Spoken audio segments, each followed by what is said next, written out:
Hello दोस्तों, आपका स्वागत है अकुल मैक व्यापार चैनल पे।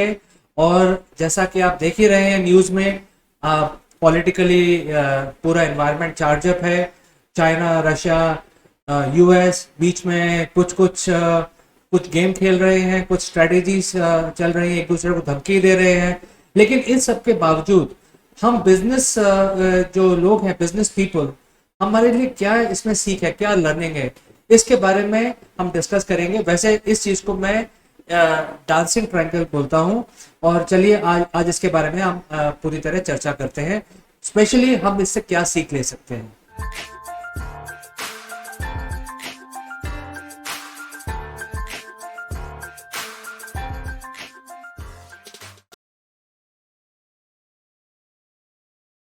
तो दोस्तों, जैसा कि आपको पता ही है कि यूएस और चाइना के बीच में काफ़ी तनाव है।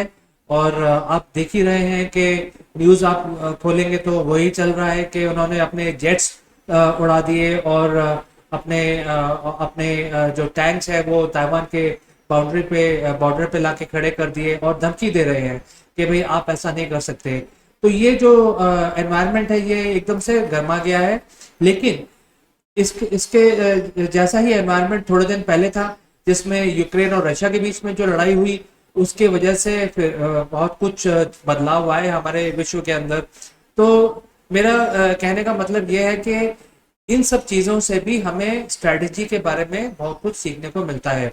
और हमें ये नहीं देखना चाहिए कि ये पॉलिटिक्स क्या चल रही है, हमें ये देखना चाहिए कि इस के पीछे क्या स्ट्रैटेजी है। ऐसा जो ये कर रहे हैं अलग अलग देश, अलग अलग तरीके से जो रिएक्शन कर रहे हैं, ऐसा क्यों कर रहे हैं, और इससे हम क्या इंस्पिरेशन ले सकते हैं। तो सबसे पहले तो हम ये डिस्कस करेंगे, जैसे कि यूक्रेन और रूस के बीच में जो युद्ध हुआ, जो अभी तक चालू है, जो खत्म भी नहीं हुआ, उससे सबसे ज्यादा फायदा किस देश को हुआ? उसमें सबसे ज्यादा फायदा चाइना को हुआ। क्योंकि उसमें जो स्ट्रेटेजी लगाई गई वो ये था कि भाई हमने अगर नेटो में जा रहा था यूक्रेन, तो नेटो में नहीं जाने देने रोकने के लिए रूस ने बहाना करके उस पर अटैक किया। लेकिन ये जो लड़ाई थी वो 3-4 दिन, ज्यादा से ज्यादा एक हफ्ते के अंदर खत्म हो जानी चाहिए थी। लेकिन अभी 2 महीने से ज्यादा हो गया है, लड़ाई चली जा रही है। इसके पीछे क्या राज है? रशिया जैसा इतना ताकतवर देश है, जो इतनी ज्यादा फौज है उसके पास, दूसरे या तीसरे नंबर पे आता है। उसके लिए यूक्रेन जैसे छोटे देश को काबू में करना कितना मुश्किल है? कोई मुश्किल नहीं है। लेकिन फिर भी ये लड़ाई खिंच रही है। और यूक्रेन के अंदर भी ज्यादा कुछ करने को है नहीं। अगर आप सचमुच में एक देश को कब्जा करना चाहते हैं तो वो तो आप 3 दिन के अंदर कर सकते हैं आज की टेक्नोलॉजी को यूज करके। लेकिन ऐसा नहीं कर रहे हैं। वो एक स्ट्रेटेजी के तहत काम कर रहे हैं। और इस स्ट्रेटेजी के तहत जो सप्लाई चेन है वो दुनिया की बदल रही है। आप देखिए कि सबसे ज्यादा जो पेट्रोलियम का जो रिक्वायरमेंट है वो चाइना और इंडिया में है।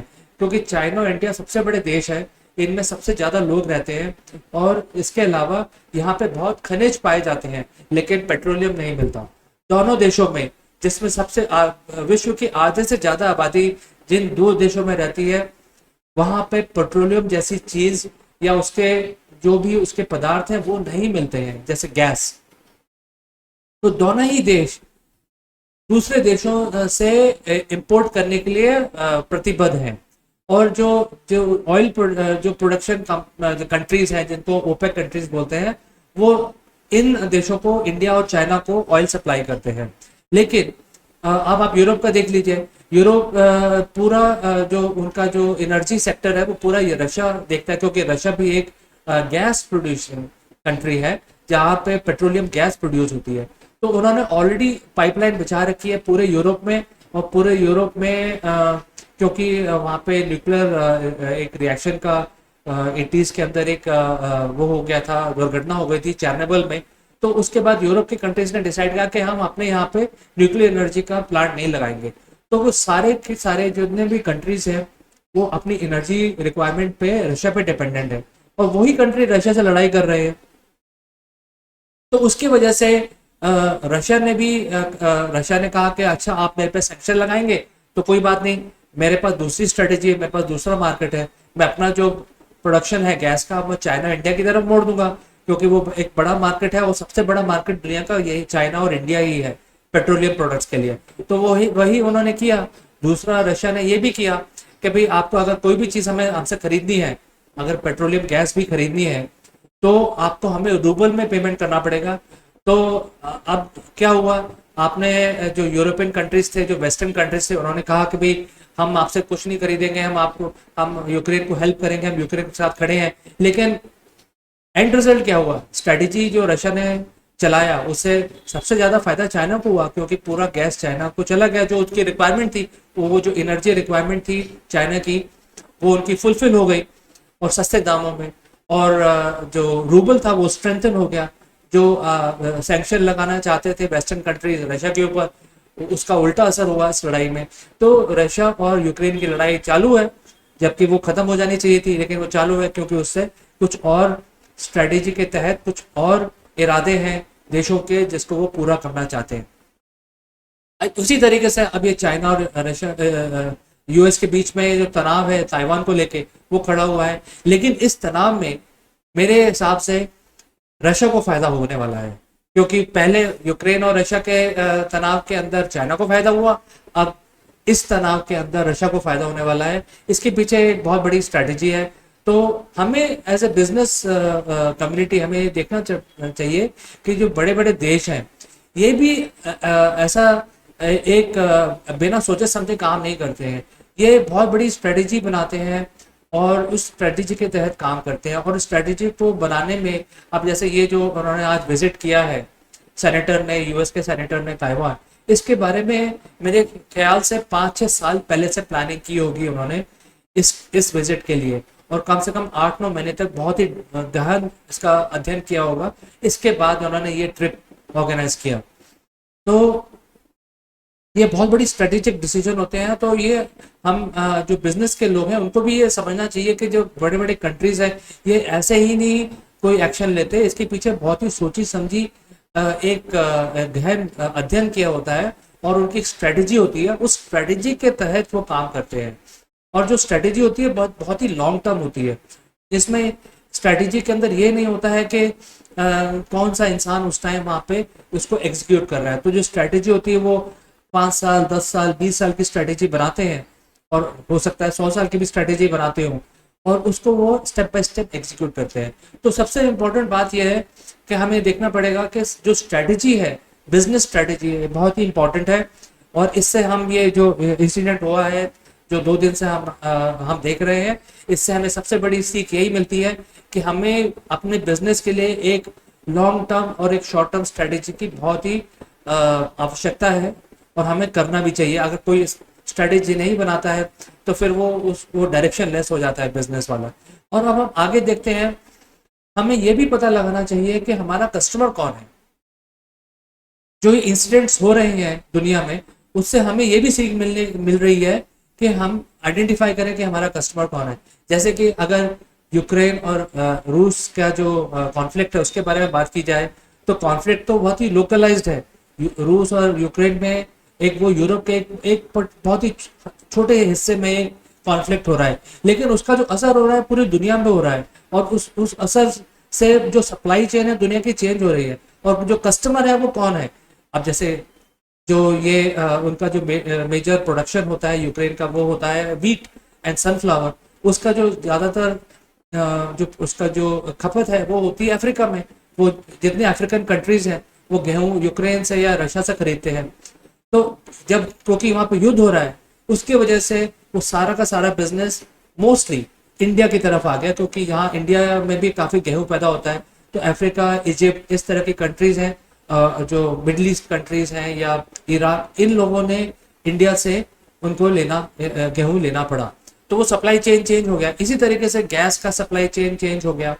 तो ये जो कंट्रीज हैं, ये जो एक पर्टिकुलर लोकलाइज जो क्राइसिस मेंटेन किया हुआ है उन्होंने 2 महीने से, उसकी वजह से उनके जो कस्टमर बेस है वो रीअलाइन हो रहा है। सप्लाई चेन जो है इसका पूरा रीअलाइनमेंट हो रहा है।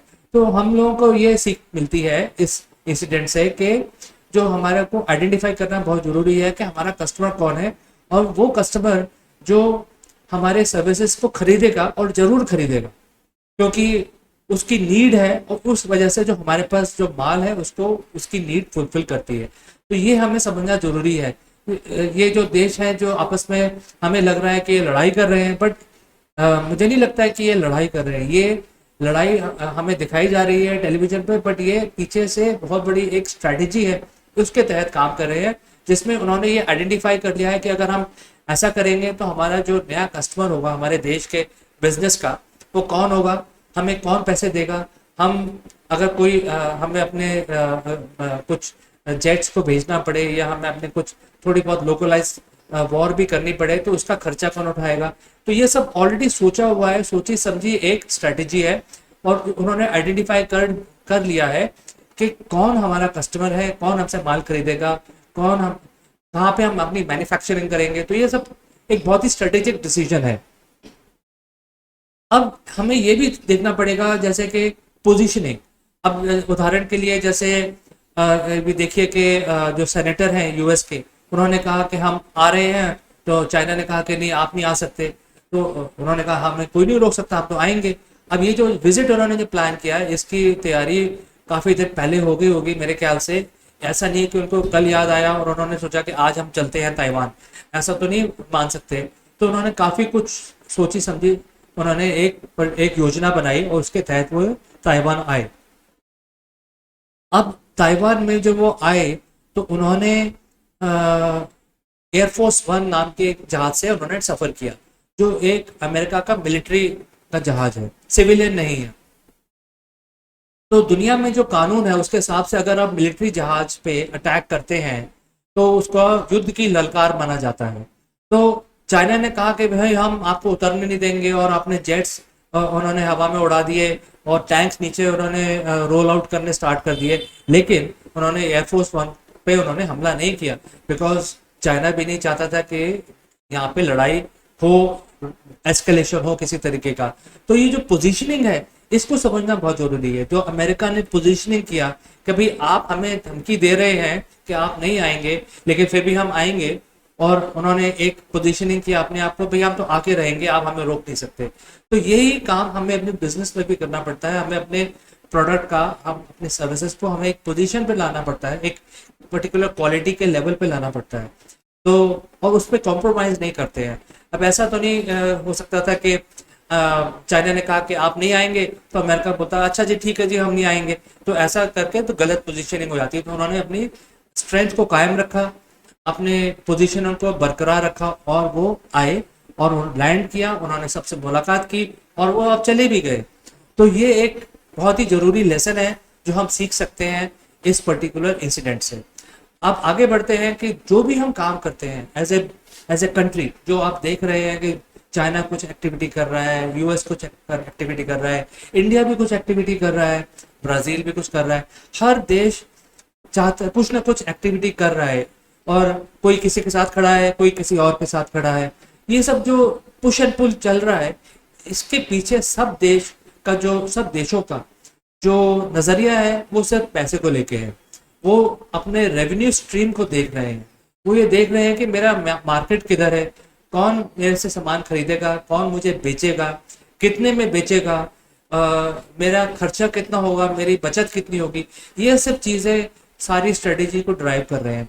और जैसे कि मैंने आपको पहले बताया कि रशिया ने जैसे बोला कि भाई मुझे पेमेंट रूबल में चाहिए, तो अब सब वेस्टर्न कंट्रीज ने रशिया पे सैंक्शंस लगा दिए, लेकिन उसका उल्टा असर हुआ, क्योंकि रशिया ने कह दिया कि भाई मुझसे सामान खरीदना है तो आपको मुझे रूबल में पेमेंट करना पड़ेगा। तो उससे रूबल जो है उसकी स्ट्रेंथ होगी, वो बढ़ गया, दाम में बढ़ गया। तो उसका जो ये सैंक्शन लगाया उसका वो एकदम उल्टा असर हुआ। तो ये जो कैलकुलेशंस है ये स्ट्रेटेजी प्लानिंग के टाइम कर लिए गए थे। तो वैसे ही हमें ये सब सीखना पड़ेगा कि हर जो देश है, जो जो एक्टिविटीज हो रही हैं हर देश की, ये एक पर्टिकुलर स्ट्रेटेजी और एक अपने व्यापार को देख के ये सारी स्ट्रेटेजी बनाई जा रही है। जैसे चाइना है, चाइना भी अपना व्यापार देख रहा है, अपने इंटरेस्ट को देख रहा है, वैसे यूएस भी अपने इंटरेस्ट को देख रहा है। वो ये तो छोटी बात है जो हमें न्यूज़ में आ रही है कि भाई वो आपने यहाँ पे कब्जा कर लिया, आपने वहाँ पे कब्जा कर लिया। ये तो बहुत छोटी छोटी बात है, ये बहुत बड़ी एक स्ट्रेटेजी के तहत ये पूरा काम चल रहा है। तो ये हमें एक इंटेलिजेंस, मार्केट इंटेलिजेंस मिलती है इन सब चीज़ों को देख के। और हमें कुछ सीख मिलती है कि जब हम बिजनेस अपना चलाते हैं तो हमें रेवेन्यू स्ट्रीम के ऊपर बहुत ध्यान देना चाहिए, और हमारी जो जो सारी स्ट्रैटेजी है वो रेवेन्यू और कस्टमर के आसपास ही हमारी स्ट्रैटेजी बननी चाहिए कि हमारे कस्टमर्स जो हैं वो हमें कितना पैसा देंगे और हमें पैसा क्यों देंगे, और अगर हम कोई कीमत मांगे तो कुछ भी कीमत देने को तैयार हो जाएंगे, क्या कंडीशंस में हमें पैसा मिलेगा। ये जो सारी स्ट्रेटेजी प्लानिंग होती है वो वो बहुत ज़रूरी है, हमें इस इंसिडेंट से सीखने को मिल रही है। क्योंकि कोई नहीं चाहता कि एक यहाँ पे वर्ल्ड वॉर हो या कोई छोटा मोटा युद्ध हो। हाँ, एक लोकलाइज वॉर हो सकती है, शो स्ट्रेंथ हो सकता है, लेकिन उससे इनके कुछ मसले हल होते होंगे, कोई नया मार्केट बनते होंगे, नई सप्लाई चेन बनती होगी, कुछ नया बिजनेस आयाम खुलेगा। अब जैसे कि रशिया और यूक्रेन में ज़्यादातर आर्म्स कंपनी का बहुत बड़ा फायदा हुआ, क्योंकि जितने आर्म्स थे, जो रिक्वायरमेंट, जो लड़ाई हुई, वो आर्म्स कंपनी ने मैन्युफैक्चर किए बड़े जल्दी जल्दी, और वो बिके, और उनका फायदा हुआ, उनका शेयर प्राइस बहुत बढ़ गए। तो ये जो चीज़ें हैं ये डिटरमिन करता है कि कितने पैसे कौन सी कंट्री बना रहा है। और इसका मतलब ये है कि कोई भी देश अपने व्यापार को देख के अपनी स्ट्रेटेजी बनाता है, और ये स्ट्रेटेजी बड़ी लॉन्ग टर्म होती है, शॉर्ट टर्म नहीं होती है। तो ये हमें सीख मिलती है, इस इंसिडेंट से हमें समझने में मिलता है। और हम लास्ट में बात करना चाहते हैं कि जो हम कोई भी बिजनेस करते हैं हमारा उसमें कंपटीशन होता है, और जब कंपटीशन एकदम चरम सीमा पे होता है तो हमें जो जो कॉन्ट्रैक्ट है या कोई भी जो कोई हमें बिजनेस विन करना है उसके लिए हम कुछ भी करते हैं, हम नई नई स्ट्रेटेजी उस टाइम एकदम से इम्प्लीमेंट करते हैं। अब जैसे कि फॉर एग्जांपल अगर आपको कोई ऑर्डर मिलना है, कोई टेंडर मिलना है, तो आप एंड वक्त पे अपना प्राइस $10 गिरा देंगे। फिर आप देखेंगे कि आपका जो कंपटीशन है वो क्या कर रहा है, क्योंकि अगर उन्होंने भी आपको देख के $10 आपने गिराया और उन्होंने कहा कि ठीक है मैं $12 गिरा देता हूँ प्राइस, उसका मतलब वो आपके चंगुल में आ गए। अब आप जो डिसीजन है वो आपके हाथ में है। अब आप प्राइस बढ़ा भी सकते हैं और भी कम कर सकते हैं, आपके हाथ में। तो आपने इंश्योर किया कि भी कंपटीशन आपको फॉलो कर रहा है। तो उसी तरीके से ये जो यहाँ पे हो रहा है वो ये है कि उन्होंने कहा कि हम तो आएंगे और ताइवान जाएंगे और आप हमें रोक नहीं सकते हैं। तो चाइना ने कहा आप नहीं आएंगे, आप आएंगे तो हम लड़ाई कर देंगे, लेकिन लड़ाई तो हुई नहीं, एक भी रॉकेट फायर नहीं किया गया। तो इसका मतलब यह है कि चाइना जो था उनके चंगुल में नहीं आया, उन्होंने लड़ाई नहीं की। अगर वो लड़ाई करने पर आ जाते तो उनके चंगुल में आ जाते। तो ये जो चीज़ है ये एक बहुत ही इंटरेस्टिंग चीज़ है जो हमें समझनी पड़ेगी। पॉलिटिक्स को परे रखते हुए अगर हम इसमें बिजनेस के जो तथ्य हैं वो समझें तो हमें फ़ायदा होगा। हम अपने जो स्ट्रैटेजी प्लानिंग अपने बिजनेस के लिए करते हैं उसको हम बहुत अच्छी तरीके से कर पाएंगे। और जब हम स्ट्रैटेजी प्लानिंग अच्छे तरीके से करेंगे तो हम जो हमारी स्ट्रैटेजी होगी वो जीत की स्ट्रैटेजी होगी, हमारे बिजनेस की स्ट्रैटेजी होगी जो हमें जीत दिलाएगी, हमें ऑर्डर्स दिलाएगी। तो सबसे बड़ी जो सीख है, जो पॉलिटिकल एनवायरनमेंट आज बना हुआ है, उससे हमें यही मिलता है कि हम पॉलिटिक्स को ना देख के जो हमें दिखाया जा रहा है टीवी में या रेडियो में या न्यूज़ चैनल के अंदर, वो ना देख के अगर हम इसकी डेप्थ में जाएं तो हमें पता चलेगा कि ये जो लड़ाई है ये तो ईगो की लड़ाई है ही नहीं, ये तो पैसे की लड़ाई है, ये बिजनेस की लड़ाई है। सिमिलरली हमें भी इस तरह की स्ट्रेटेजी बनाना सीखना चाहिए जैसे कि देशों ने बनाया है। और आपको ये बता दूं कि ये जो नाम हमें सुनाई देते हैं कोई प्रेसिडेंट का या प्राइम मिनिस्टर का या किसी सेनेटर का, ये तो बाय द वे एक नाम होता है जो एक इस चीज़ को अनाउंस करता है, लेकिन इसके पीछे बहुत ही इंटेलिजेंट टीम्स होती हैं जो एक्सपर्ट होते हैं, वो अनसंग हीरोज की तरह होते हैं जो पूरी स्ट्रेटेजी बनाते हैं और उसको एग्जीक्यूट करते हैं। उनका नाम कभी नहीं आता है, लेकिन वो बहुत ही इंटेलिजेंट लोग होते हैं, हर देश के पास होते हैं, हमारे पास भी हैं, हर देश में होते हैं जो पूरे देश की स्ट्रेटेजी बनाते हैं और उसको एग्जीक्यूट करते हैं। तो मेरा जो ये आज का जो डिस्कशन था इस बारे में था कि भी हम जो हमारे विश्व का जो पॉलिटिकल एनवायरनमेंट है उससे हम क्या सीख सकते हैं। और अभी हमें देख रहे हैं कि जो 3 देश हैं चाइना, रशिया और अमेरिका, ये आपस में लॉगरहेड है, जिसको मैं कह रहा हूँ डांसिंग ट्रायंगल, कि ये ट्रायंगल बना हुआ है, एक त्रिभुज बना हुआ है, त्रिकोण बना हुआ है, जो अलग अलग एक्शंस अलग अलग टाइम पे अलग अलग मोमेंट पे लिए जा रहे हैं। लेकिन ये ब्लाइंड मूवमेंट कोई भी नहीं है, इसके पीछे कोई ना कोई स्ट्रेटेजी है, और किसी देश की कोई स्ट्रेटेजी है, उसको काउंटर करने के लिए दूसरी काउंटर स्ट्रेटेजी है। तो ये सब चल रहा है, और हम जो बिजनेस कम्युनिटी है इससे हमें सीख लेनी चाहिए कि ये कितनी स्ट्रॉन्ग स्ट्रेटेजी बना के देश काम कर रहे हैं, आपस में पुश एंड पुल कर रहे हैं। इसी तरीके से हमें भी अपने बिजनेस को सक्सेस दिलाने के लिए स्ट्रेटेजी बनानी चाहिए, और जो चीज़ें मैंने आज डिस्कस की वो सब चीज़ें हमें ध्यान में रखनी चाहिए कि जैसे कस्टमर की रिक्वायरमेंट्स, कस्टमर के पास पैसे हैं कि नहीं है, कितने पैसे हमें मिल सकते हैं, ये सब चीज़ें हमारी स्ट्रेटेजी का हिस्सा होना चाहिए। आप क्या सोचते हैं, आपके क्या विचार हैं? आपके कमेंट्स का हमें इंतज़ार रहेगा, और आज मैं आपसे विदा लेता हूँ। अगली बार फिर मिलेंगे, तब तक के लिए विदा, नमस्कार।